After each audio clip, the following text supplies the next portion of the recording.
ರಾಜ್ಯ ಸರ್ಕಾರಿ ನೌಕರರಿಗೆ ಖಾದಿ ಬಟ್ಟೆ ಧರಿಸುವುದನ್ನು ಕಡ್ಡಾಯಗೊಳಿಸಲು ರಾಜ್ಯ ಸರ್ಕಾರ ಮಹತ್ವದ ನಿರ್ಧಾರ ಕೈಗೊಂಡಿದೆ.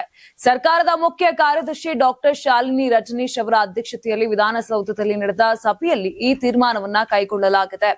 ಈ ಯೋಜನೆಯಂತೆ ಪ್ರತಿ ತಿಂಗಳ ಮೊದಲ ಶನಿವಾರ ಎಲ್ಲಾ ಸರ್ಕಾರಿ ಅಧಿಕಾರಿ ಹಾಗೂ ನೌಕರರು ಖಾದಿ ಬಟ್ಟೆ ಧರಿಸಿ ಕರ್ತವ್ಯ ನಿರ್ವಹಿಸಬೇಕು.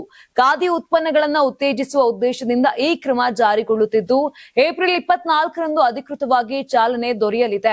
ಸರ್ಕಾರಿ ಹಾಗೂ ಸರ್ಕಾರಿ ಸ್ವಾಮ್ಯದ ನಿಗಮ ಮಂಡಳಿ, ಪ್ರಾಧಿಕಾರ, ವಿಶ್ವವಿದ್ಯಾಲಯಗಳು ಮತ್ತು ಅನುದಾನಿತ ಸಂಸ್ಥೆಗಳ ಅಧಿಕಾರಿ ನೌಕರರು ಸ್ವಯಂ ಪ್ರೇರಣೆಯಿಂದ ಖಾದಿ ಉಡುಗೆ ಧರಿಸುವಂತೆ ಸೂಚಿಸಲಾಗಿದೆ.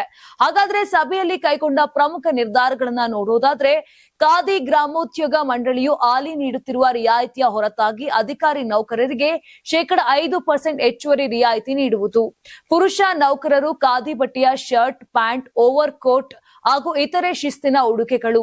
ಮಹಿಳಾ ನೌಕರರು ಖಾದಿ ಹಾಗೂ ಖಾದಿ ಸಿಲ್ಕ್ ಬಟ್ಟೆಯ ಸೀರೆ, ಚೂಡಿದಾರ್, ಇತರೆ ಶಿಸ್ತಿನ ಉಡುಗೆಗಳು.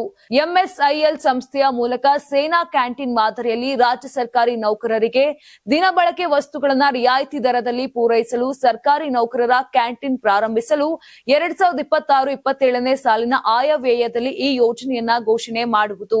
ಕೆಎಸ್ಐಸಿ ಸಂಸ್ಥೆಯು ಭಾರತೀಯ ಆಡಳಿತ ಸೇವೆಯ ಅಧಿಕಾರಿಗಳು ಖರೀದಿಸುವ ರೇಷ್ಮೆ ಸೀರೆ ಮತ್ತು ರೇಷ್ಮೆ ವಸ್ತ್ರಗಳಿಗೆ ಹೆಚ್ಚುವರಿ 5% ವಿಶೇಷ ರಿಯಾಯಿತಿ ನೀಡುತ್ತಿರುವ ಮಾದರಿಯಲ್ಲೇ ರಾಜ್ಯ ಸರ್ಕಾರದ ಎಲ್ಲಾ ಅಧಿಕಾರಿ ನೌಕರರಿಗೂ ಹೆಚ್ಚುವರಿ 5% ವಿಶೇಷ ರಿಯಾಯಿತಿ ನೀಡುವುದು. ನೀವು ಸಣ್ಣ ಆಗ್ಬೇಕಲ್ವಾ? ಅದು ಒಂದು ಉತ್ತಮ ಆಹಾರದಿಂದ ಸಣ್ಣ ಆಗ್ಬೇಕಲ್ವಾ? ಪ್ರತಿದಿನ ನಮ್ಮ ಜೀನಿ ಸ್ಲಿಮ್ ನ ಯೂಸ್ ಮಾಡಿ ಯಾವುದೇ ಸೈಡ್ ಎಫೆಕ್ಟ್ ಇಲ್ದಂಗೆ ನೀವು ಸಣ್ಣ ಆಗ್ತೀರಾ.